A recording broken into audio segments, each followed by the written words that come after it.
Hello guys, today I want to show you how to install WordPress in Xampp. First we can open WordPress org and then scroll down in this website. You can download the last version WordPress here, WordPress 6.6. We can download it. Download last version, wait for download complete. After finish download, we can open it in File Explorer right here.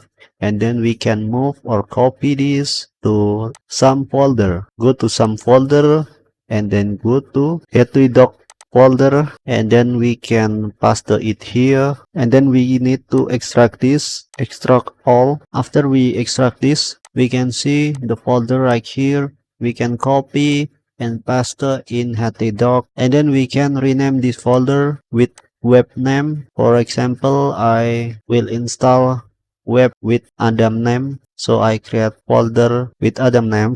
And then after this we can change the wp config, rename this. After that we can open this and change the username with root and change password and then database name, and we can save this and close. After that we can open Xampp, and then we can start the program Apache and MySQL, and then we can access with browser, open localhost like this, and then we can go to phpMyAdmin. In here, create new database, let this database empty, and then we can access the localhost with name that we create on the folder, and then this will make us to install WordPress. Choose the language, site name, username, password, email, and then we can install this WordPress with install button. So after we install this, we can check it. Okay, that it is.